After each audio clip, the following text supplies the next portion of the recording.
ఉపన్యాస పద్ధతికి సంబంధించి ఒకసారి రీకాల్ చేద్దాం. ఇవన్నీ గురించి మనం మాట్లాడాం కాబట్టి జనరల్గా ఉపన్యాస పద్ధతిని ఇంగ్లీష్లో ఏమంటారు? లెక్చరర్ మెథడ్ అంటారు. లెక్చర్ అనేటువంటి ఆంగ్ల భాష పదము, లెక్టర్ అనేటువంటి లాటిన్ భాష పదం నుండి వచ్చింది. దాని అర్థం ఏంటంటే బిగ్గరగా అరవడం అని చెప్పేసి చెప్పాం. తర్వాత లిగో అనేటువంటి లాటిన్ భాష పదం, దీని అర్థం ఏంటంటే టు రీడ్ అని చెప్పి. దీనికి మారు పేర్లు ఏంటి?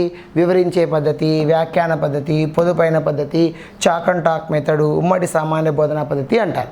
దీన్ని సమర్థించిన వారు ఎవరంటే భావవాదులు లేదా ఆదర్శవాదులు. వ్యతిరేకించిన వారంటే ప్రాకృతికవాదులు లేదా వ్యవహారిక సత్తావాదులు అని చెప్పేసి మనం చెప్పుకోవడం జరిగింది.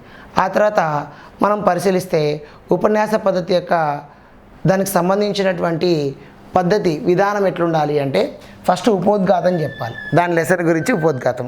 ఆ తర్వాత సరళత నుండి క్లిష్టతకు పాఠ్యాంశాన్ని బోధించాలి, క్రమానుగతంగా తార్కికతను ఉపయోగించాలి. ఆ తర్వాత నల్లబల్ల పని, దీని మీద క్లిష్టమైన పదాలు వాడాలి, బొమ్మలు గీయాల్సి ఉంటుంది. అవసరమైనప్పుడు చోట కొన్ని ప్రశ్నలు వేస్తూ మళ్ళా పాఠము బోధించాల్సి ఉంటుంది. పాఠ్యాంశాన్ని సాధారణీకరించి ముగించాల్సి ఉంటుంది. పాఠ్యాంశాలను ముఖ్యాంశాలు మళ్ళీ చెప్పి ఉపన్యాసాన్ని ఏం చేయాలి? ఇక్కడ ముగించాలి. అంటే పాఠ్యాంశాన్ని సాధారణీకరించి పూర్తి చేసేయాలి. తర్వాత చివరికి ముఖ్యాంశాన్ని చెప్పి మన ఉపన్యాసాన్ని ఏం చేయాలి? ముగింపు చేయవలసి ఉంటుంది. తర్వాత ప్రశ్నలు వేసి వాళ్ళ తర్వాత విద్యార్థులతో సమాధానం రాబట్టవలసి ఉంటుందని చెప్పేసి చెప్పడం జరిగింది. ఇక నెక్స్ట్ మనకు దీని యొక్క లాభాలు ఏంటి అంటే శాస్త్రవేత్తల యొక్క జీవిత చరిత్రలు చెప్పడము, వాళ్ళ ప్రయోగ విధానాలు చెప్పడము. తర్వాత ఆర్థిక లాభం ఎక్కువ, ఎందుకంటే ఇది మనం ఏం చెప్తాము? చాలా సింపుల్, ఖర్చు ఉండదు కాబట్టి ఇది సులభమైన పద్ధతి. సరళంగా భావ ప్రకటన చెప్పడానికి అవకాశం ఉంటుంది, ప్రేరణ చెందించడానికి అవకాశం ఉంటుంది, విద్యార్థుల స్థాయికి తగ్గట్టుగా మనం ఉపన్యాసించాల్సి ఉంటుంది. ఇది లాభాలు. ఇక నష్టాలు మనం తీసుకుంటే ఉపాధ్యాయుడు బోధన, విద్యార్థుల అభ్యసన బోధన వేగం చాలా వేరువేరుగా ఉంటుంది. వైయక్తిక భేదాలకు అవకాశం ఉండదు, ప్రయోగాలు ఇక్కడ ఉండవు, అందుకే లెర్నింగ్ బై డూయింగ్ ఉండదు, శాస్త్రీయ దృక్పథం ఉండదు, విద్యార్థులు ప్రత్యక్ష అనుభవాలు కలగవు, మూర్త అనుభవాలు కలగవు, అభ్యసనం పూర్తిగా ఉపాధ్యాయుని మీద ఆధారపడి ఉంటుంది, విద్యార్థులు స్తబ్దులుగా ఉండడానికి అవకాశం ఉంటుంది అనేది నష్టాలుగా మనం చెప్పుకున్నాం. ఇక నెక్స్ట్ ఉపాధ్యాయుడు పాటించవలసినటువంటివి.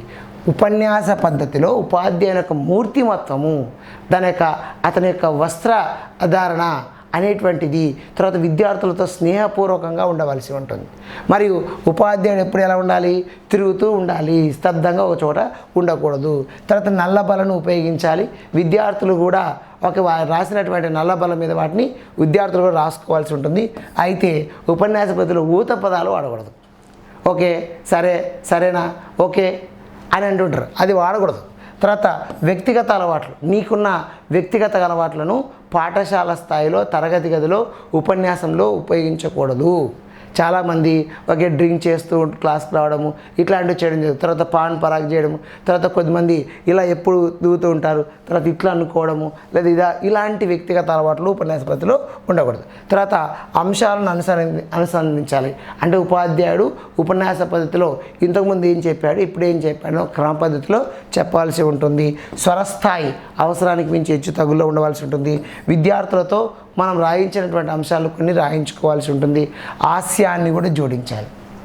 ఉపన్యాస పద్ధతి ఎందుకంటే వాళ్ళకు బోర్ కొడుతుంది కాబట్టి హాస్యాన్ని కూడా జోడించవలసి ఉంటుంది.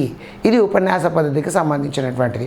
కాబట్టి మనకి ఎగ్జామినేషన్లో ఉపన్యాస పద్ధతి ఏంటి, దాని యొక్క దాంట్లో ఉన్నటువంటి విధానం, దశలు ఏంటి, తర్వాత లాభాలు నష్టాలు, ఉపాధ్యాయుడు పాటించాల్సినటువంటి అంశాలు ఏంటి, అదేవిధంగా ఉపన్యాస పద్ధతి బాగా జరగాలి అంటే కొన్ని అంశాలు, అంటే స్వరస్థాయి కానీ భావ ప్రకటన కానీ వీటిలో ఉన్న అంశాన్ని మనం తీసుకుంటే ఉపన్యాస పద్ధతి బాగా రక్తి కట్టించవచ్చు అని చెప్పేసి గుర్తుపెట్టుకోండి.